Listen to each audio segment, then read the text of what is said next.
Problem number 2 says, use graphs and tables to identify the horizontal isotopes. So problem number 2 gives us the function f of x is equal to sine of 2x all over x. And so if we're going to graph this, because that's what it wants us to use, is use the graph to determine any horizontal isotope, which you could look at and see what it is, but I guess the challenge would be is like, how do you define that algebraically, I guess, right? Divided by x, not 2. Oh yeah, thanks.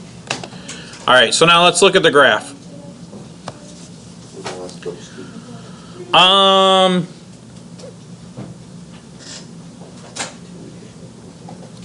When do horizontal isotopes occur?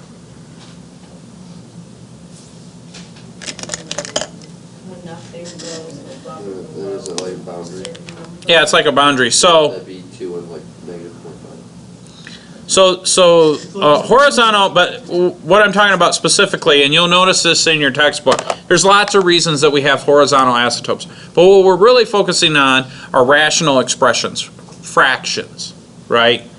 That's where horizontal isotopes occur, is at end behaviors. Okay?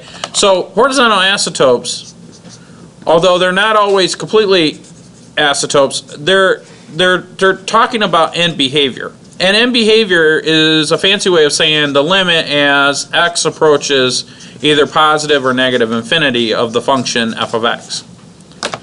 Okay, so there's a lot of clues here. If I zoom in, and I'm going to zoom in just a little bit, we'll do zoom trig. What we'll see here is that when x equals 0, that is our maximum value, but it's not defined. Well, that's a vertical isotope, and that's a different story. They could care less about the vertical isotope. But what is that approaching? Well, if I go a little bit to the left, it looks like it's approaching 2. If I go a little bit to the right, it looks like it's approaching 2. We might say that there is a,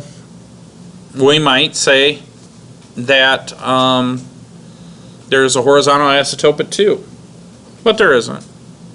What? So we want to study the end behavior. That's what the textbook is really saying, is we want to study the end behavior. What does it look like it's doing? In other words, as I approach negative infinity in the x direction, what are my y values doing? Changing, but getting closer and closer to what number? 0. Right? And if I take the limit, well, if I go in the other direction towards positive infinity, and it'll take me a second to get there. Now, normally when we graph this sort of thing, we think of a horizontal isotope as something that the y value can never be, right? And that's technically what a horizontal isotope is. But the way the book described it was end behavior. So now as I approach positive infinity, if I were to keep going this way, what do you notice about the y values? What's it approaching? 0. Does it ever actually get to 0 or no? Well, here's what the answer in the back of the book says. It says that the limit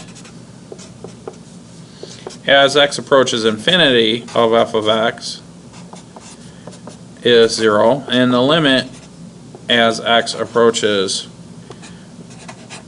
negative infinity of f of x is equal to 0. Now that's what we just showed. Now a horizontal isotope might occur at y equals 0. But how do I show that? Well, that would mean that the y value cannot equal 0 at all. So do you see the y value equaling 0 at all? No. See, in order for the y value, so we got to study sine of 2 theta. Okay? That's what we got to study. What happens in order for this? In other words, if I were to say y cannot equal 0, that means that f of x cannot equal 0, which means that sine of 2x 2x cannot equal 0, because that's what defines 0, right? Let me show what I wrote down there.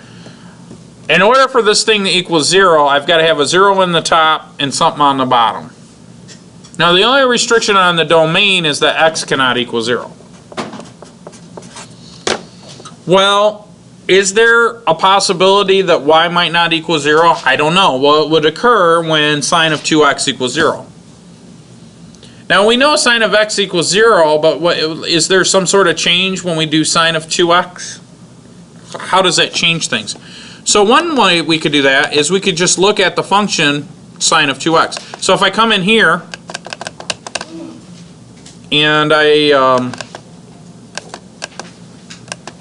graph this, oh, that's interesting. Let's go back and zoom.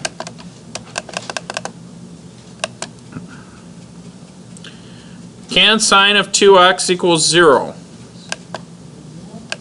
Now remember, the 2x part just changes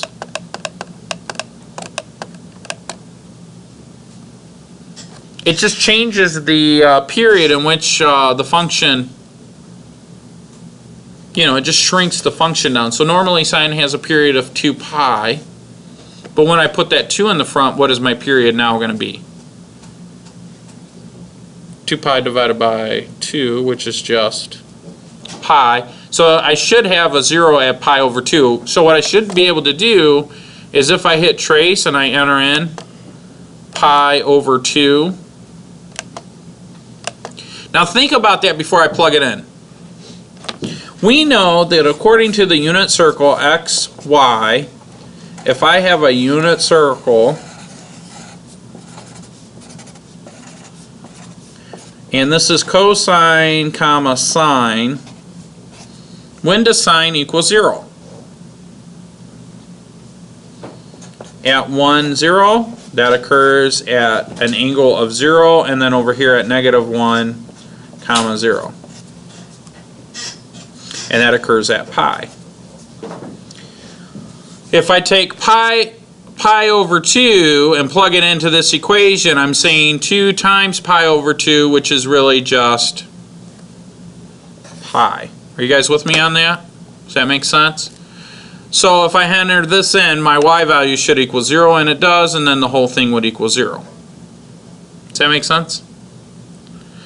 So if you looked in the back of the book says y cannot equal 0, but really there is no asymptote in the way that we think in terms of asymptote. There's a behavior,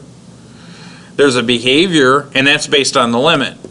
So I don't really agree with the way the book defined a horizontal asymptote. It only applies to specific cases. What we're really interested in is in behavior. So if you had this written down, I'm okay with that. If you tried to find a horizontal asymptote, you can't. And so basically, if I come back here and I say divided by x, and I find the graph, if I plug in trace and I plug in pi divided by 2, guess what my y value is? 0. So to say that we have a horizontal asymptote at y equals 0, or to say that y does not equal 0, which is what my book says, is wrong, because clearly y can equal 0. So it's not an asymptote in the sense that you guys have been taught. But if we look at the end behavior, it does approach 0 both as we go towards negative infinity and positive infinity. Does that make sense? So I can see where there's some confusion on that.